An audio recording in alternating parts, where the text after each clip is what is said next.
Hola, buenas tardes. Empezamos el ciclo de diálogos que coordinamos desde el Colegio de Arquitectos.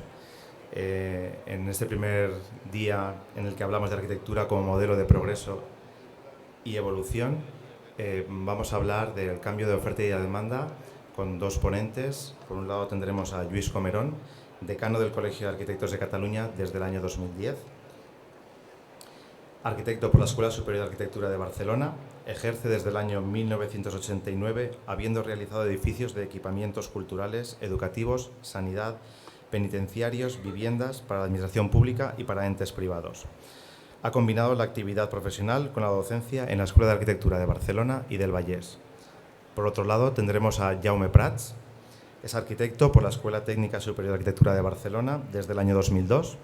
Ha colaborado en varios despachos de arquitectura y combina la docencia en la Escuela de Arquitectura de Barcelona y otras escuelas de ámbito nacional. Doctorando por la Universidad Politécnica de Cataluña y redactor de artículos en varias ediciones de prensa. Van a hacer un diálogo entre ellos. Primero hablará Lluís Comerón durante 10 minutos, luego hablará Jaume y luego habrá un ciclo de preguntas y comentarios entre ellos. Gracias.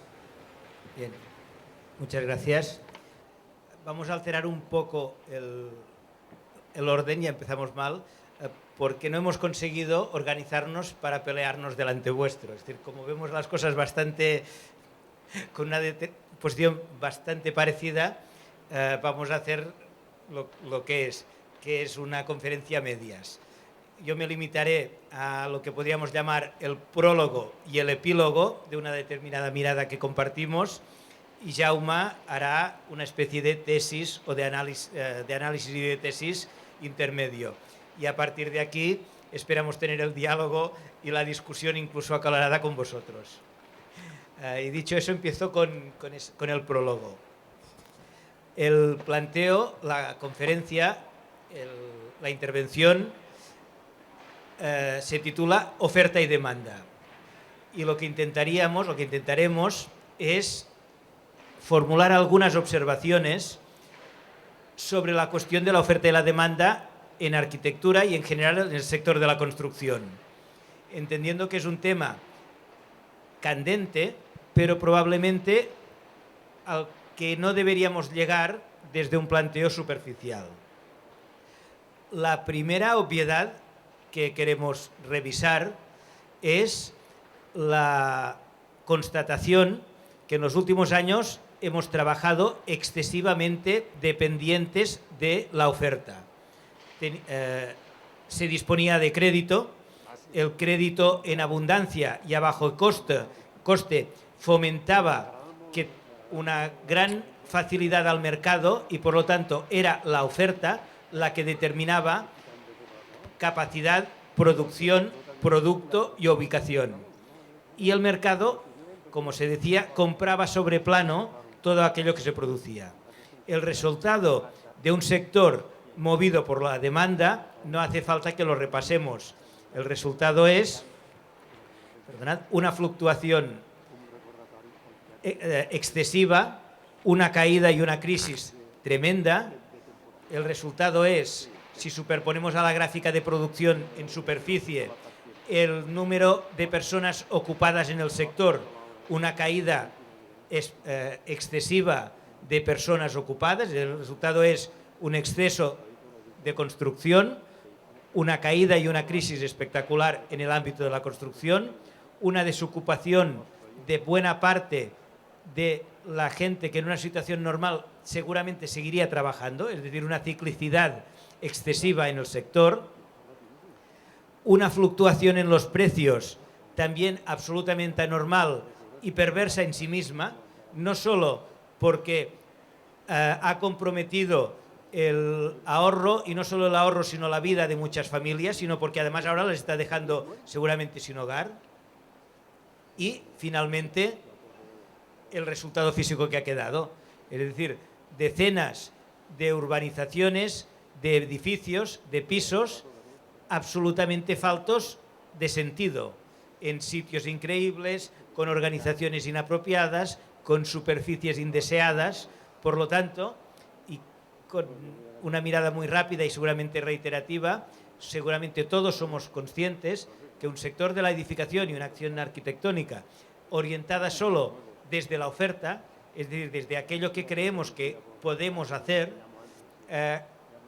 y siguiendo la famosa frase de Goya, es un sueño de la razón que produce monstruos. Monstruos formulados desde la hipótesis de la razón de pensar lo que va a ser posible o va a convenir.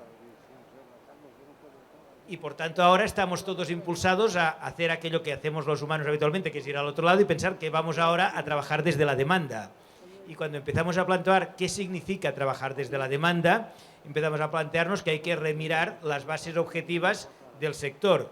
En tanto que bases objetivas, pues, por ejemplo, como en los últimos años ha cambiado de forma dramática aquello que creíamos que eran los usuarios de nuestras viviendas, como ha bajado desde el 60 al 30 y pico % lo que podríamos llamar la familia clásica, es decir, la familia para la cual se produce la mayor parte de viviendas, casi no existe, es claramente minoritaria, ya no llega al tercio de la población. Hace un tiempo era ligeramente más de la mitad, mientras que otras formas de usuarios o de agregación de usuarios de las viviendas van incorporándose. No solo eso, con esa mirada demográfica sobre la demanda, si vemos quiénes somos, vemos que los que somos vamos siendo cada vez distintos, solo por una cuestión de cantidad. Por lo tanto, también las formas de producción no deben solo readaptarse a la calidad, a qué necesitamos, sino también a la cantidad, a cuántos necesitaremos ese tipo de viviendas o ese tipo de transformación en las viviendas. Y cuando hablamos de demanda también pensamos no solo en los que somos, cuántos somos y lo que somos, sino también en lo que queremos, porque la demanda inevitablemente, nuestro ambiente nos lleva a pensar en lo que queremos, lo que deseamos. Y aquí es difícil encontrar indicadores. Seguramente el indicador más claro es el que viene soportado en el mercado más claro, que es el mercado de los anuncios en los periódicos. ¿Y cómo formula el demandante la demanda? Pues ideal parejas, muy soleado, gran oportunidad. Es decir, los términos en los cuales aparentemente en el mercado conocido que es los periódicos, los canales habituales, se formula la demanda es mucho sol, parquet, finca regia, y cuando es un desastre muchas posibilidades. Por tanto, tenemos una demanda no estructurada. Tenemos una demanda que está a caballo de lo que se pide, de lo que se formula y lo que se desea o se puede desear. Aquí hay trabajos, en este caso de Solvia, que intentan avanzarse a lo que podrían ser las tendencias de deseo, las tendencias de evolución, que a la demografía añaden ideas, insisto, más de deseo y a futuro, como la fugacidad, como el poder del individuo, tendencias que se están consolidando en otros ámbitos, el de la vida smart, el del poder de las emociones, tendencias que se nos consolidan, como decía, a partir de otras actividades, por ejemplo, la capacidad de decisión que estamos construyendo a base de tomar decenas de decisiones al día en Internet, cuando normalmente no teníamos esa capacidad de decidir y que vamos a, de una manera u otra, querer transportar a todos los ámbitos. Y eso, seguramente, con una mirada un poco más lejana, viniendo o soportado por una determinada forma de desear, de anhelar o de necesitar de las personas, basadas en la famosa pirámide de Maslow. Es decir, no es solo un resultado efervescente de una situación cambiante, tiene que ver, y ahora lo vamos a ver, con una forma de desear, es decir, de establecer la demanda por parte de los humanos. Pero esa forma de establecer el deseo por parte de los humanos, de la misma forma que hemos visto que la oferta genera monstruos, el sueño del deseo, si el sueño de la razón produce monstruos, el sueño del deseo también. Esta es la mansión de John Travolta. Cuando alguien puede conseguir todo aquello que desea, tal como dice un famoso proverbio africano, es la mayor desgracia que nos pueden otorgar los dioses, concedernos nuestros deseos. El deseo, la demanda, tampoco garantiza el éxito. Y en esta mansión se ve cómo difícilmente podríamos formular que esto es un caso de éxito. Bien. Oferta y demanda, entendidos de esta forma, por lo tanto, no son, o podemos llevar más allá, y este es el lema de Construmat, más allá de los términos acuñados en el ámbito capitalista. Oferta y demanda seguramente debemos verlos no como la posición del ofertante y del demandante en el mercado, sino como el resultado de dos directrices que se producen inevitablemente en el ámbito de la edificación, de la arquitectura, de la construcción, de cuando creamos nuestro entorno.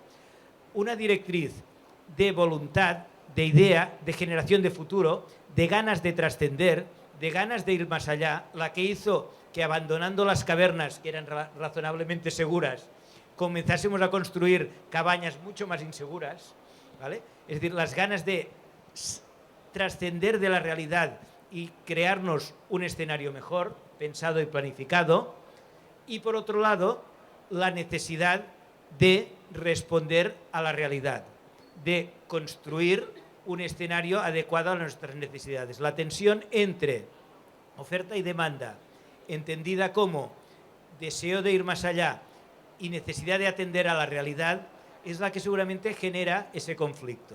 Y es en esos términos los que os queríamos formular el epílogo, el prólogo. Formulado el prólogo, Jaume abordará esa pregunta no solo de oferta y demanda, sino de voluntad de mejora, de voluntad de trascender, de organizarse colectivamente, enfrentada o complementada con necesidad real, con solución a problemas.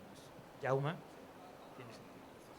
Gracias. A ver, yo empezaré hablando o recogiendo las palabras del decano para empezar a decir que las demandas, digamos, a base de ingenio, han producido desde prácticamente el inicio de los tiempos unos resultados bastante interesantes y que pueden muy fácilmente convertirse en arquitectura. Pero la arquitectura no solo tiene que ver con la demanda, tiene que ver también con lo que pasa cuando esas necesidades se cubren, pero la escala, ¿cómo podríamos decirlo? La acumulación de estas necesidades produce otras situaciones que no estaban previstas por estas necesidades iniciales. He empezado trayendo esta diapositiva, estos lagos en Nigeria. Si nosotros analizamos o miramos cualquiera de estas viviendas por separado y las abstraemos de esta situación tan dramática que tienen, cualquiera de ellas podría estar bien resuelta y podría tener su interés. Vosotros, si os imagináis, por ejemplo, esta de aquí, rodeada de 50 metros de un espacio limpio, con árboles, con todo, coño, o sea, no está tan mal, pero en cambio, cuando todas estas respuestas inmediatas a las necesidades de la gente se aglutinan y se conforman juntas, es cuando tenemos un problema. Y es un problema de falta de previsión. Y es un problema de que la sobreescala nos ha dado en este caso situaciones tan dramáticas y tan problemáticas como esta, que se producen realmente en muchos sitios. Esto es un slum en Bombay. Aquí tenemos, digamos, otra vez todas estas chabolas que están respondiendo a una demanda. Y en este caso tenemos que lo que es el mercado, el espacio de intercambio, se produce en el único sitio que la gente no puede ocupar, que es por donde va pasando el tren constantemente. Con la cual cosa aquí se ven unos tendales que cuando este tren acabe de pasar bajarán, esto quedará convertido en una calle cubierta preciosa, estas mercaderías subirán 60 centímetros, se pondrán a la escala de la gente y esto será el bazar de intercambio de estos lugares. Se produce arquitectura, pero igualmente la demanda y la no previsión de las necesidades, digamos que lleva a unas situaciones y unos lugares y a unos momentos que son insalubres, ¿no? Si seguimos, aquí tenemos, digamos, algo mucho más adecuado a nuestros tiempos o más contemporáneo. Esto es la Torre David en Caracas. Esto es una rascacielos que creo que pertenecía a un banco, queda abandonado durante la crisis del 94, con la estructura construida al 100%, una parte del muro cortina puesto, las escaleras construidas y queda compartió en esta situación de chabolismo vertical, con también la problemática que hay de mafias, digamos, que con poner un tío con un M16 en la puerta ya tienes aquí un sitio bastante duro.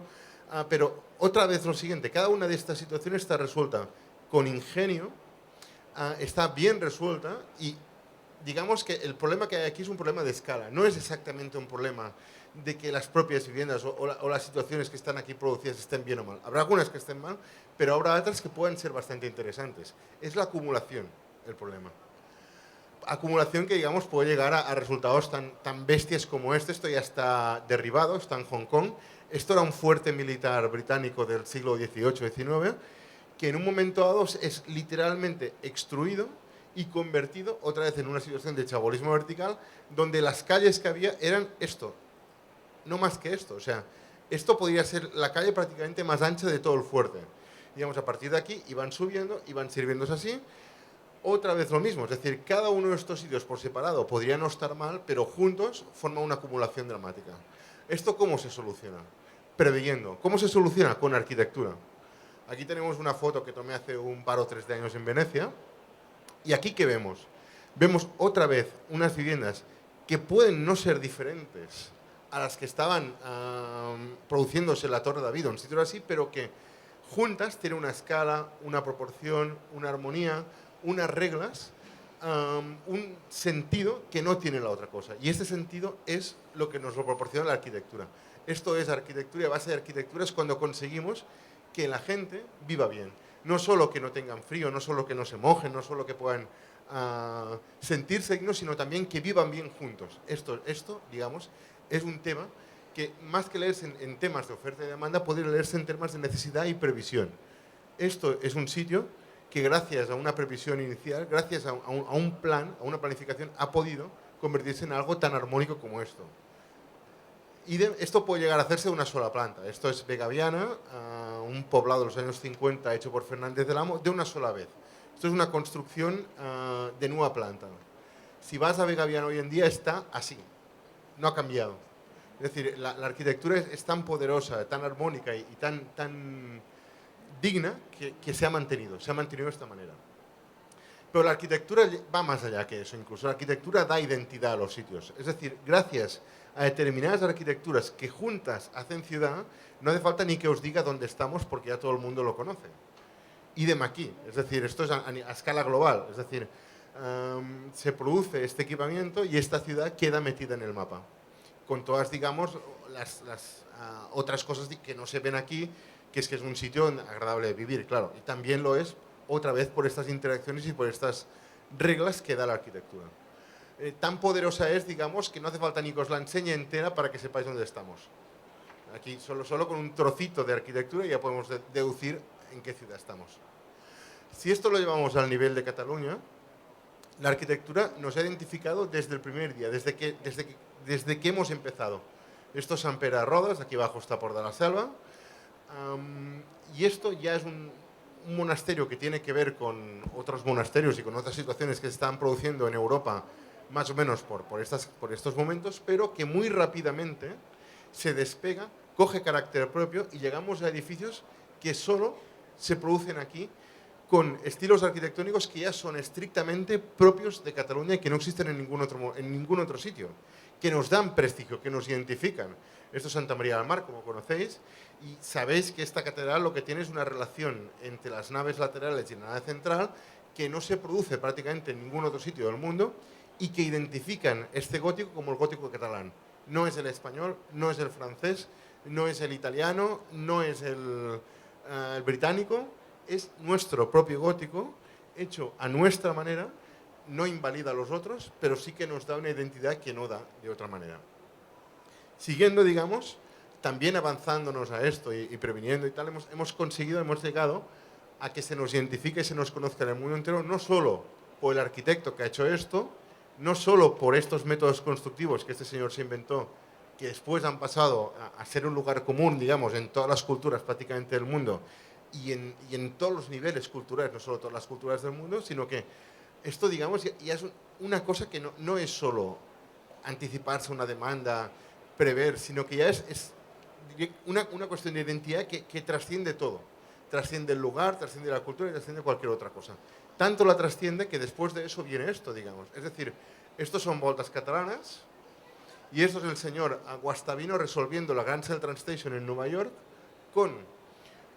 de una manera que, digamos, podría estar metida en la calle Aribau de Barcelona, podría ser en la planta baja de la Universidad Industrial, pero no, es Nueva York. Es un método catalán y es un método catalán que es un modelo de éxito exportado a unas ciudades más famosas del mundo y formando parte integrante de la identidad de uno de los sitios más famosos del mundo. También la arquitectura catalana ha llegado a un momento hoy en día en que somos capaces, digamos, de hacer previsiones y de responder a las demandas de otros sitios hasta tal extremo que somos capaces de dar identidad a un país que no es el nuestro. Esto es la Cámara del Parlamento de Escocia, construida para formar parte de un país independiente, para ser la sede de un país independiente. No lo han conseguido en este referéndum, ya veremos qué es lo que pasa.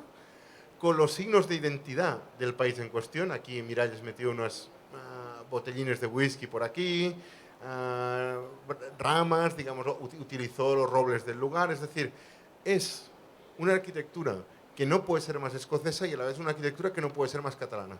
Desde aquí hemos exportado a todo el mundo y seguimos haciéndolo.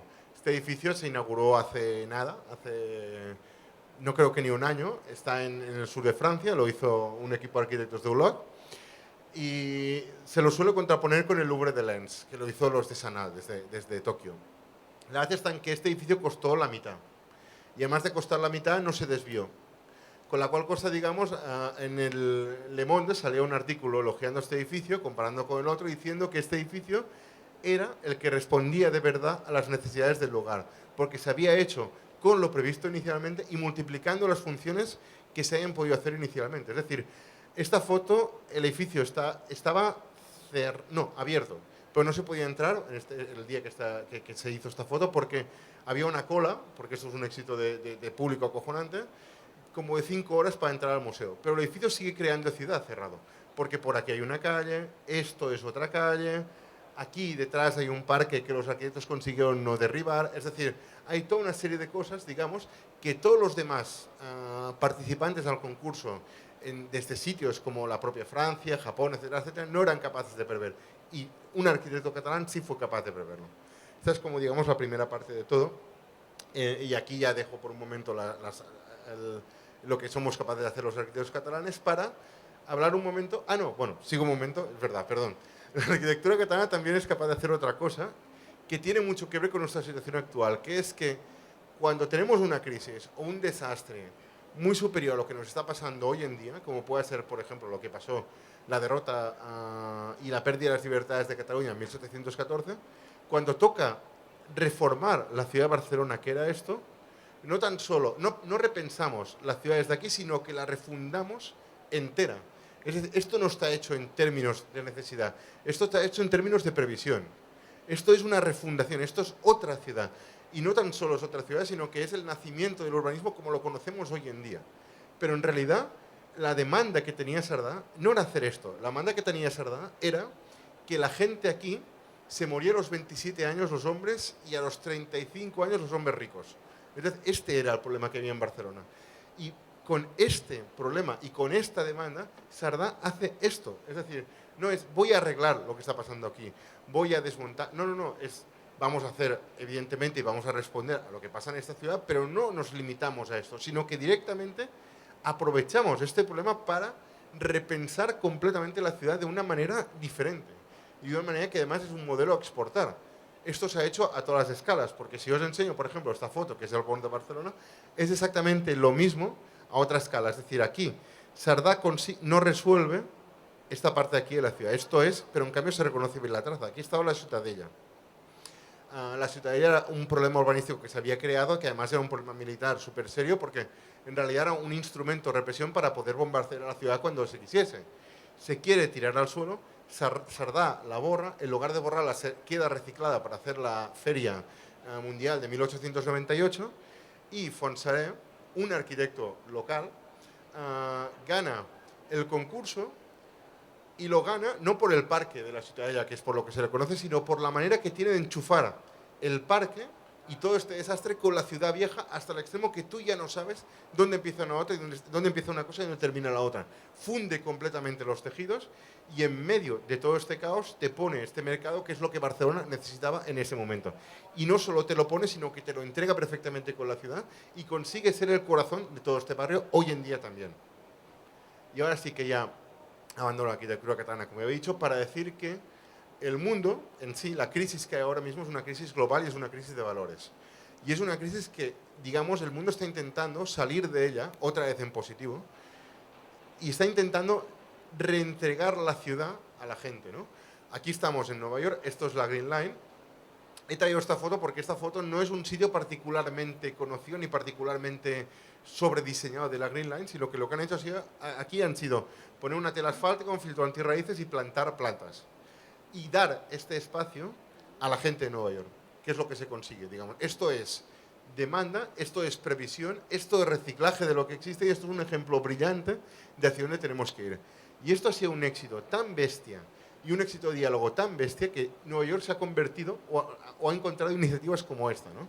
Coger buena parte de los edificios de la ciudad, sobre todo en Brooklyn, y convertirlos en sitios verdes, en granjas, pero la cosa está en que esto es un proyecto unitario, pero a la vez es un proyecto que sin el concurso de los ciudadanos no podría existir, porque cada una de estas parcelitas, cada uno de estos módulos de aquí, está gestionado por una persona individual.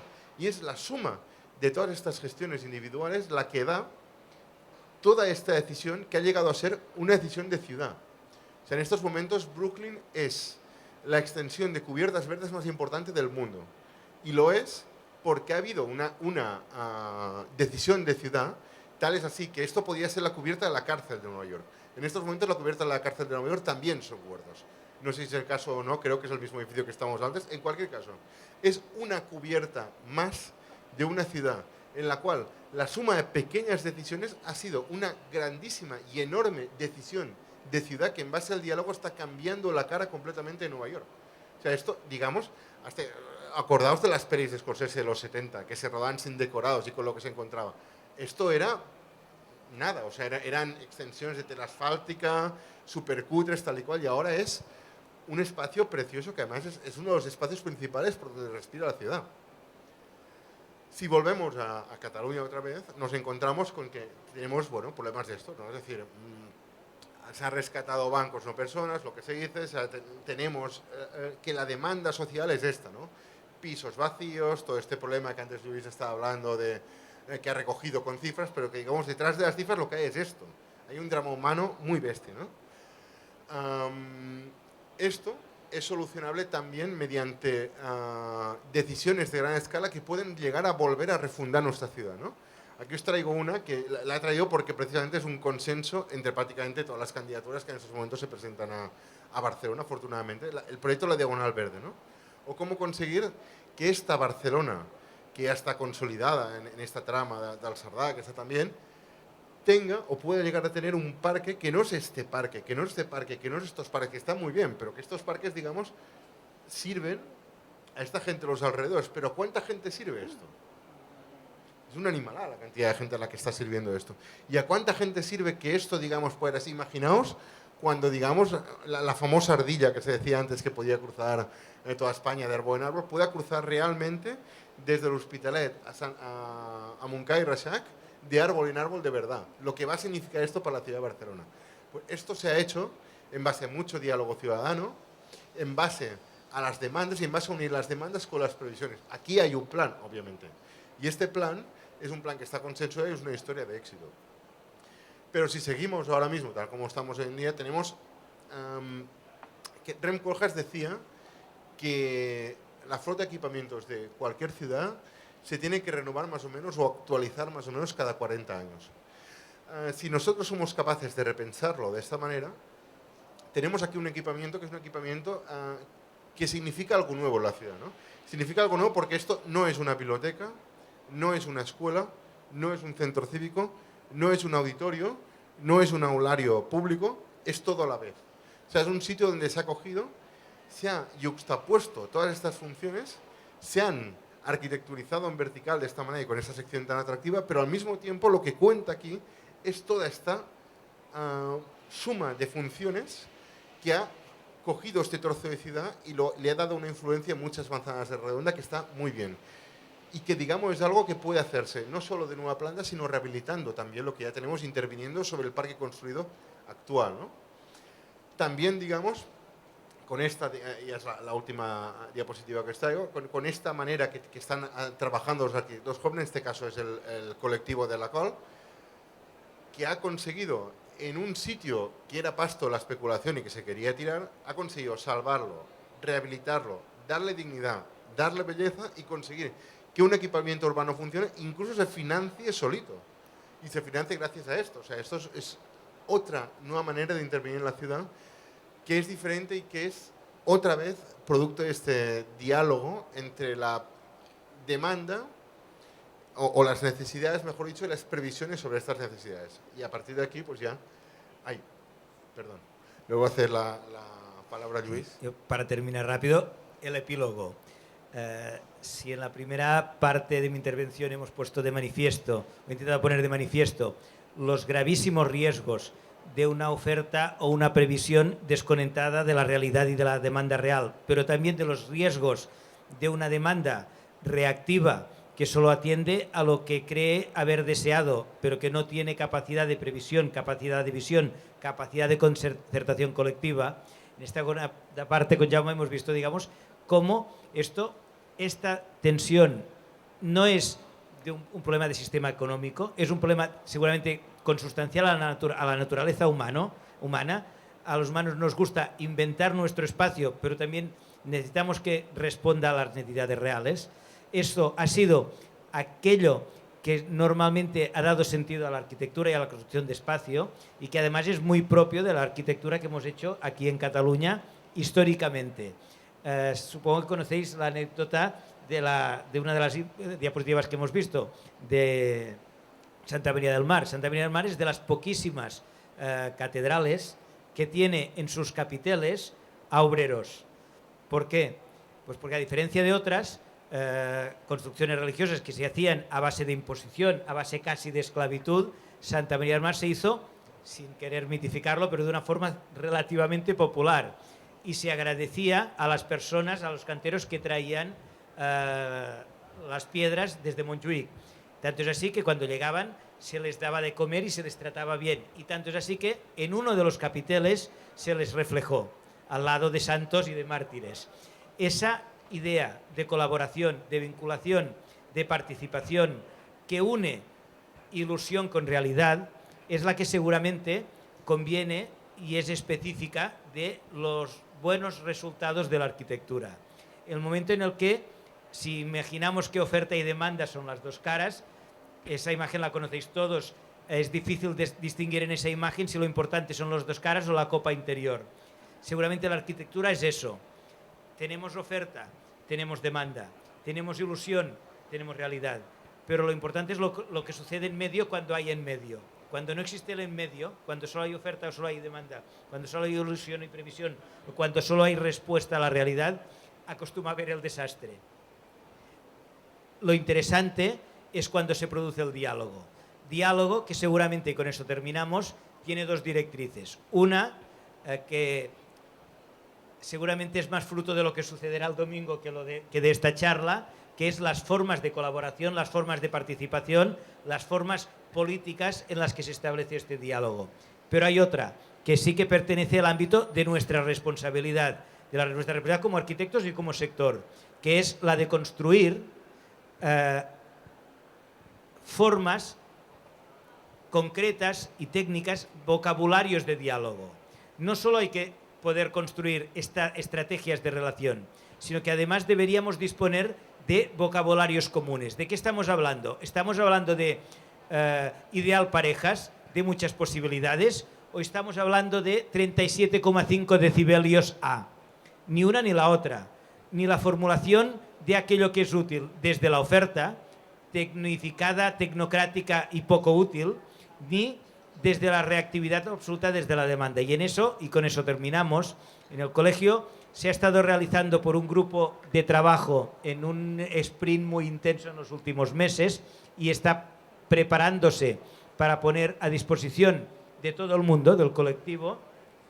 Y insisto, se ha hecho por un grupo de trabajo encabezado por Mónica Bonafonte y por Carla Javier, es decir, por personas del colegio, con expertos, ahora no os lo voy a leer porque vamos tarde de tiempo, pero con expertos de todos los ámbitos, un intento de preparar, en términos no de propuesta teórica, sino de aportación de trabajo, de lenguaje común.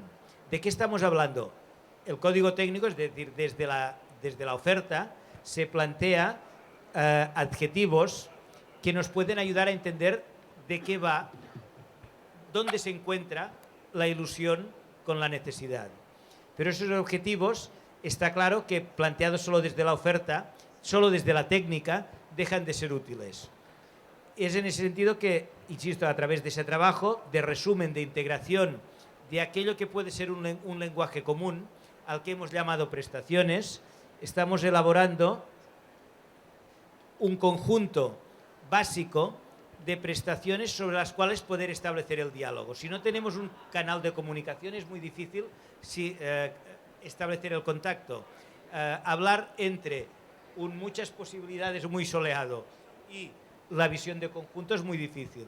Es por eso que queríamos terminar anunciando y planteando la puesta a disposición del colectivo en general de un instrumento de parámetros de prestaciones que puedan ser parametrizables y que puedan ser, insisto, instrumento de trabajo. Prestaciones, disculpad, bueno, se han ido, que ya han sido utilizadas aquí en Construmat. Veréis que en la Rambla son parámetros bajo los cuales algunos de los expositores han formulado sus propuestas, que no entendemos que sea un corsé más, un sueño de la razón más, sino la expresión de la necesidad de, entre todos, construir canales de diálogo. Construir canales de diálogo que permita aclarar cuáles creemos que son los valores de aquello que hacemos el sector y los arquitectos, cuál es aquello que puede ser atribuido como valor por parte de los usuarios y generar o identificar el espacio común entre los valores de lo que construye el sector y el valor que le puede atribuir el usuario. Sin ese trabajo, sin un reencuentro entre oferta y demanda, entre valores de lo que hacemos y valor que se le atribuye, difícilmente tendremos una apuesta mínimamente inteligente que nos garantice o que nos dé una cierta esperanza de no volver a producir ni sueños de la oferta como se seña, ni sueños de la demanda como lo que es difícil llamarle casa de John Travolta. Muchísimas gracias por la atención a lo que tendría que haber sido más breve speech. Y ahora, por favor, lo que os pediríamos es opiniones, consultas, quejas, opiniones contrarias, es decir, un poco de debate sobre lo que hemos estado planteando.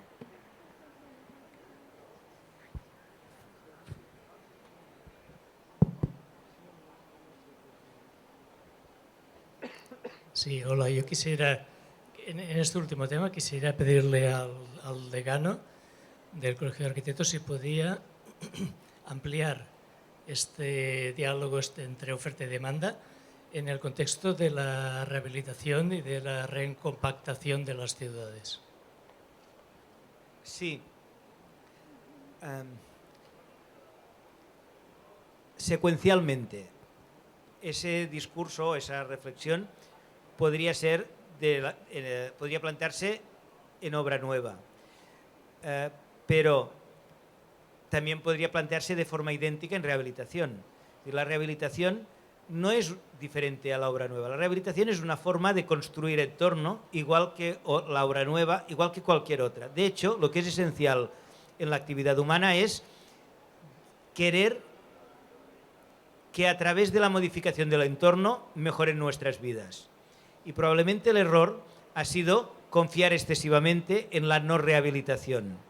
Dicho eso, creemos firmemente que en términos disciplinares, en términos culturales y en términos industriales y de negocio, la diferenciación rehabilitación-obra nueva es un claro despropósito. cuando toque se rehabilita, cuando toque se renueva y si en algún caso hay que hacer obra nueva tocará. Pero no es la forma de empezar a discriminar, hay que empezar a discriminar por eso, por qué hacemos, qué queremos, qué quieren, qué se espera de nosotros, qué se espera del sector y a partir de aquí trabajar. Por lo tanto, la respuesta tiene dos tramos. Uno, por descontado, entendemos que es absolutamente igual de útil en obra nueva, pero es que no estaba explicado en el otro ámbito.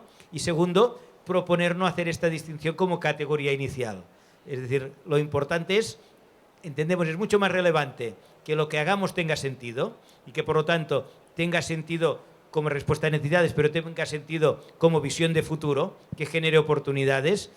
Y dicho eso, por descontado, cuando se pueda hacer con renovación o con rehabilitación, no lo haremos con obra nueva y usurpando territorios que todavía no lo hayan sido.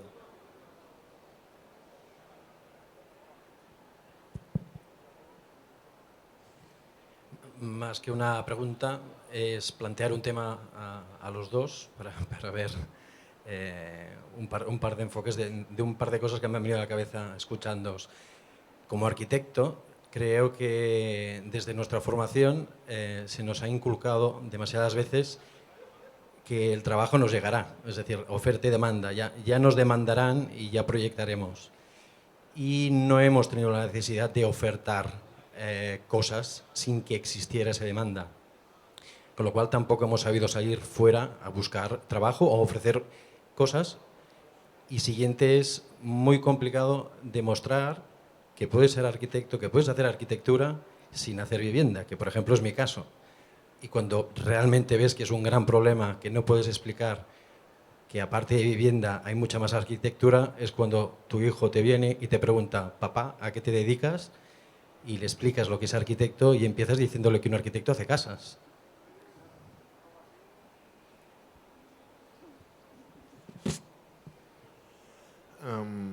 Bueno, antes hemos hablado de previsión. O sea, yo creo que la previsión funciona de dos maneras. Es decir, no es tanto solo previsión a partir de coger un encargo y trascenderlo, que son quizá algunas de las cosas que hemos enseñado aquí, sino que previsión también significa anticiparse a lo que quiere la ciudad y proponer. Y eso se puede hacer, digamos, desde una manera tanto privada como pública, es decir, o como sugiriendo o estando constantemente en contacto con la cosa pública, con la res pública, digamos, ¿no? O sea, con la ciudadanía, con los colectivos ahora, con el gobierno, etcétera, etcétera, ¿no? Por otro lado, eso también es una apelación y un llamamiento al prestigio del arquitecto. Es decir, solo puedes hacer esto si te creen. Si no te creen, digamos, y no tienes la honradez suficiente como para proponer, jamás podrás llegar aquí. Y respecto a lo que has comentado ahora de las viviendas, que es como el número 3, yo creo que ahora realmente otro de los retos, ya digamos, como no personales, colectivos que tenemos los arquitectos, sí, es lo que dice Luis, ¿no? Es reinventar la propia profesión, ¿no? Y en este sentido, reinventarla también es diversificarla, es decir, arquitectos son los que hacen casas, sí, pero pueden hacer muchas otras cosas que no sean casa, ¿no? Y en vuestro caso particular, por ejemplo, pues claro, lo que hacéis, vaya si no hace ciudad, ¿no? Entonces, yo creo que la ciudad en el fondo es la casa de todos, es decir, hay muchas maneras de incidir sobre la ciudad que no solo son haciendo casas, sino que es mediante otro tipo de construcciones, siempre y cuando estas atiendan unas previsiones urbanas que digamos, en cualquier escala tendrán que contemplar. Un pequeño añadido. Con esta diapositiva estamos haciendo exactamente lo que tú estás diciendo. Porque, ¿qué hacemos? No solo los arquitectos, es decir, ¿qué hacemos aquellos que dedicamos nuestra vida a pensar el entorno colectivo? Ver cómo es, intentar entenderlo y, sobre todo, trascenderlo, intentar mejorarlo, ¿vale? Eso es lo que estamos planteando con esta conferencia. Porque detrás de esta conferencia, detrás de esta acción, hay una clara visión. El mercado es eficiente para los productos. Oferta y demanda se encuentran bien en el mercado cuando es un producto constatable. Es pésimo para los servicios, porque el servicio no es un producto y el simple encuentro del resultado final no acostumbra a dar buenos resultados. Los arquitectos, en tanto que profesionales, y el sector en general, que no ofrece un solo producto, una vivienda no es un producto, es mucho más, necesita otro tipo de contacto. El mercado es el contacto casual y puntual. Hemos de fomentar eso, el diálogo, el espacio donde el profesional trabaja, el diálogo entre aquello que necesitamos, aquello que queremos tener y aquello que podría ser. Y eso no se produce con una opción final, con un proyecto terminado que te lo vengan a pedir. Eso es lo que estaba en el fondo y que además estaba planteado como tácito. Lo hacemos explícito. Es decir, entendemos que tanto el sector como la actividad en general de los profesionales, que es de servicios, reclama una relación entre oferta y demanda más compleja que la de esto está hecho, se vende. Porque esto está hecho, se vende, ni la oferta lo quiere, porque quiere personalizar, porque quiere otras cosas, porque necesita otras cosas, porque eso te puede ser útil para un teléfono que te dura 2 semanas, pero para una vivienda que ha de ser para tus hijos y luego deberán venderla para que los nietos puedan hacer otras cosas, necesitas mucho más que eso, necesitas compartir visión. Y quien te ayuda a compartir visión necesita conocer perfectamente cuáles son las necesidades reales. Ese entorno en el cual se debe producir la arquitectura de la ciudad, que es un entorno de diálogo, que es más que un mercado de producto, es lo que creo que deberíamos fomentar o que creo que deberíamos impulsar a partir de eso, de construirlo con prestaciones, construirlo con fórmulas que permitan ese diálogo.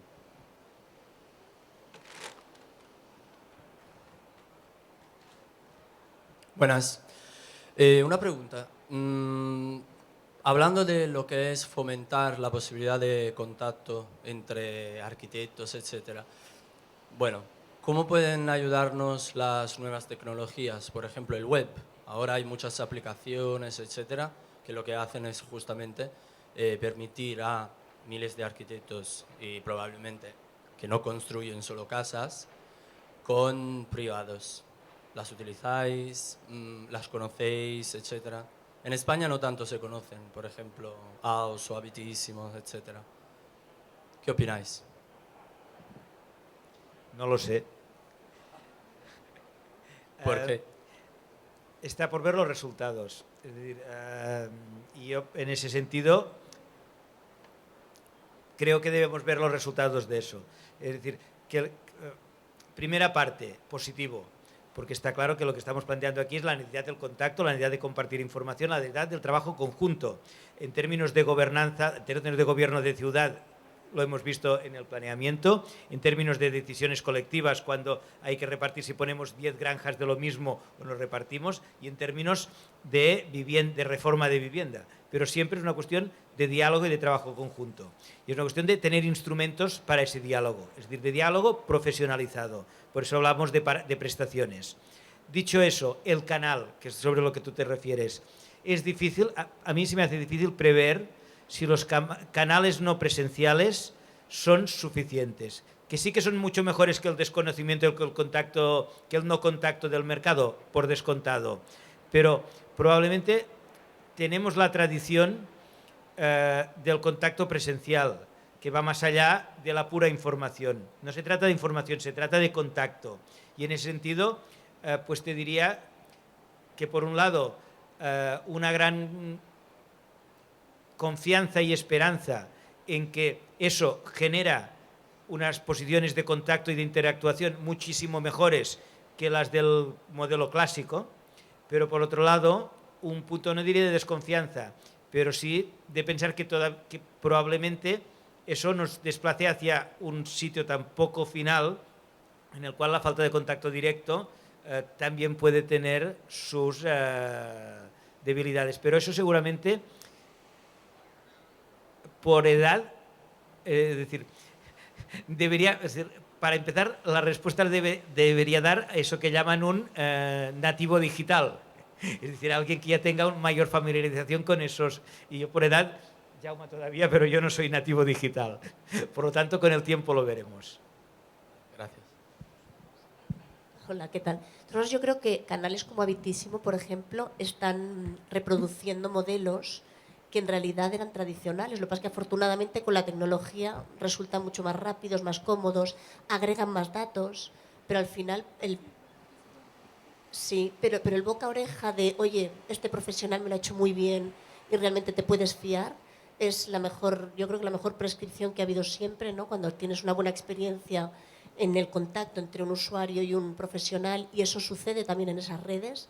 Y lo que pasa es que los datos son mucho más, el volumen de datos es muy importante, ¿no? Entonces el nivel de fiabilidad probablemente mejora, ¿no? Yo pienso que está bien, que son canales interesantes, pero que no dejan de ser bastante una transposición tecnológica de lo que existía, ¿no? Pero bueno, el tema de las prestaciones, yo también creo que tiene como diferentes derivadas y es un proyecto que de cara a los profesionales, pues la transmisión es importante, pero el marco regulador, que es algo que siempre las normativas, las leyes y tal, condiciona mucho al final esa relación, ¿no? O sea, cuando el usuario de repente entra en un marco normativo y tiene una exigencia y tiene que cumplirle, recurre a los profesionales para que le ayuden y viceversa, en ese contexto, en esa relación, yo creo que hay muchas cosas que ahí en las prestaciones aparecen y sin embargo en la regulación no aparecen, ¿no? Como por ejemplo la emoción, que no sabes cómo se puede al final enmarcar, ¿no? Y ahora sí que yo, la pregunta sería, iría por aquí, ¿no? O sea, todo este tema de, o incluso la salud, que parece algo mucho más regulable, pero no está en el marco regulador en muchísimos aspectos, ¿no? Es un trabajo importante hacia las instituciones que regulan, ¿no? Hacia los profesionales y hacia el usuario del hábitat. Sí, si me permite, más que una pregunta era un comentario, pero aprovechándolo para responder a la pregunta que has visto que me ha dejado, no estaba preparada. Seguramente hay una línea de la pregunta que es la que te comentaba, es decir, del diálogo entre usuario y... Pero también hay otra que tiene que ver con la naturaleza del proceso de decisión, que es más cercano a lo que hemos estado diciendo. Y pongo dos ejemplos banalizándolos. Si el resultado de las nuevas tecnologías es que un señor que vive en un pueblo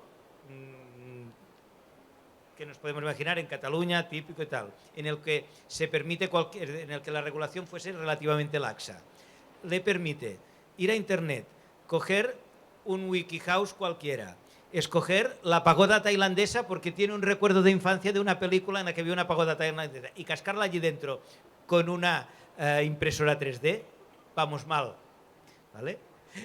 Dicho eso, también podemos hacer lo contrario. Es decir, si conseguimos construir mecanismos que permitan a esa libertad sumarle conocimiento a través, digamos, de saber que esa pagoda, pues en el clima mediterráneo no va porque no ayuda a tener salud, no ayuda a tener confort, no ayuda a tener aquello que en realidad desea, aquello que en realidad necesita, seguramente iremos mejor. Por lo tanto, eso no solo nos abre el tema de las nuevas tecnologías, el tema de cómo es el trato profesional-privado, profesional-cliente, sino que sobre todo nos abre ese otro campo que es cómo serán los procesos de decisión.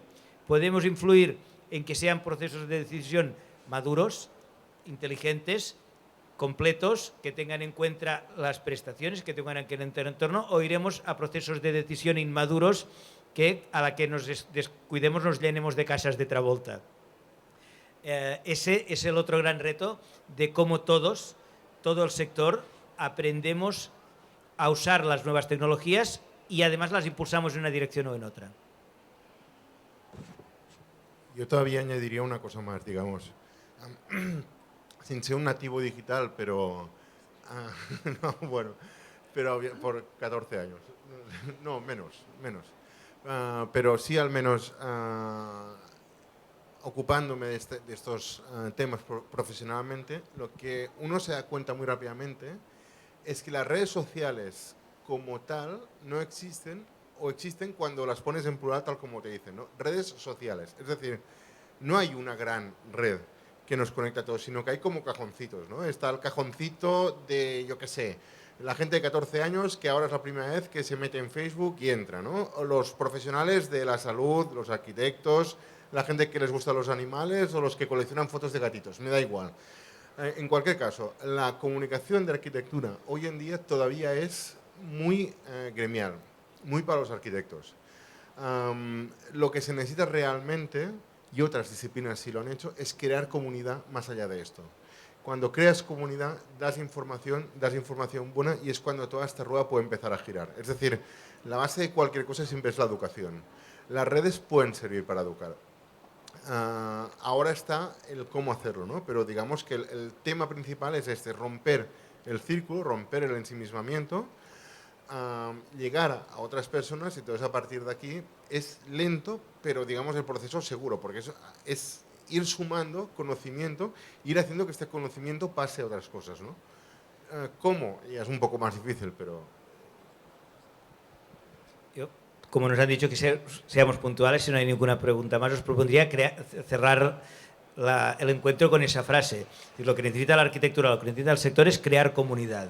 Y además una comunidad que con qué coincide, con todos, porque todos somos usuarios de nuestras ciudades. Por tanto, este debería ser el reto, crear comunidad y crear una comunidad que ambicione a reunir al conjunto de ciudadanos alrededor de aquello que hacemos en el sector, que es construir nuestro entorno. Muchísimas gracias, Jaume, y muchísimas gracias a todos vosotros por acompañarnos.